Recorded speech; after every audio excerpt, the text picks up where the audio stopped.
Charlie Bovie entered the scene in Virginia City in the early 1940s. And, you know, he had this great passion for collecting things. He collected not only buildings, but collections of collections. And it's really Nevada City where his passion for collecting truly overflows.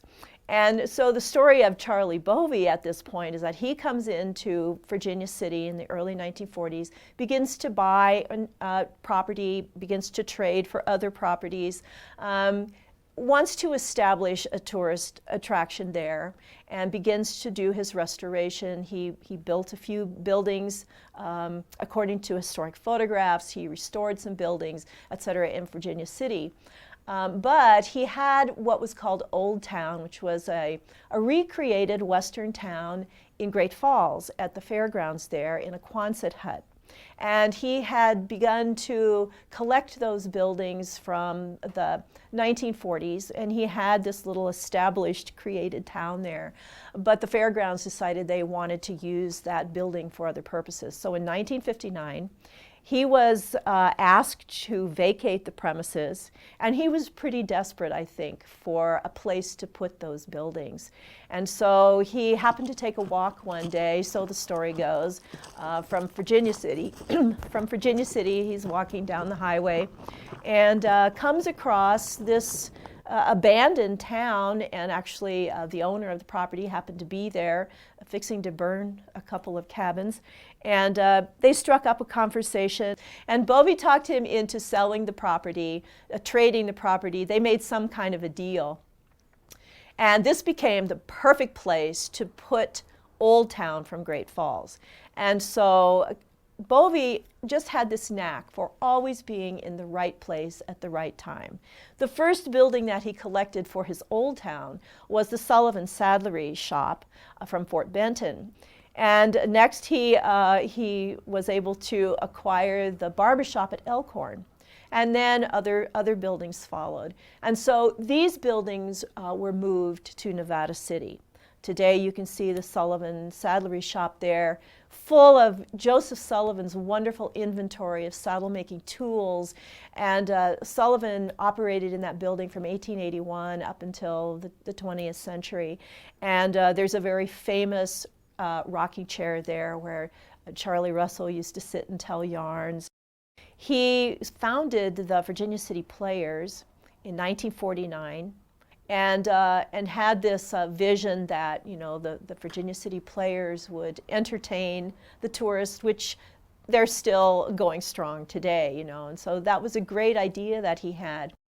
When Charlie Bovie and Sue came to Virginia City, I think they really had a vision that this could be a place that tourists could come and learn about what it really was like during the gold rush. And so Virginia City has more gold rush era buildings than any other place in the West. And those buildings date to the mid-1860s, and they're, you know, very, very historically important to Montana's heritage and to the heritage of the West. Bovie came in and he had good photographs of what Virginia City looked like in the 1860s, and so he was able to, in certain cases, reconstruct buildings to sort of fill in. And today, for example, the Dance and Stewart store is a reconstruction. You would never know that unless you actually knew the history of that building. It had burned. So Bovie did a fabulous job in rebuilding that building to look exactly like it had in the 1860s. He also wanted to provide accommodations for tourists, and so the Fairweather Inn was partly a reconstruction. Sue Bovie loved to stay there. I believe she had a favorite room there. Charlie, on the other hand, preferred to stay in Nevada City, and he liked to stay in one of the cabins in the back behind the Nevada City Hotel, which was another hotel that he sort of reconstructed to accommodate his tourists. So Charlie Bovie loved his recreated town in Nevada City and spent a lot of time there. Unfortunately, in 1978, in his cabin in Nevada City, Charlie suffered a fatal heart attack and passed away. And you know, people were really mourned him because he was he was Mr. Virginia City, I think, and Sue took over and did what she could. She passed away in 1988, and then their son Ford inherited the properties, and really is just too much for one person to manage, and he decided in order to preserve the towns that he would put them up for sale. In 1997, the state of Montana did purchase the properties at both Virginia and Nevada City. In Virginia City, it's a very unusual situation because there are many state-owned buildings there, but there are also private individuals who own property and private individuals who own businesses. Through the Montana Heritage Commission's administration and management, the state is committed to maintain those properties that Charlie and Sue loved so much.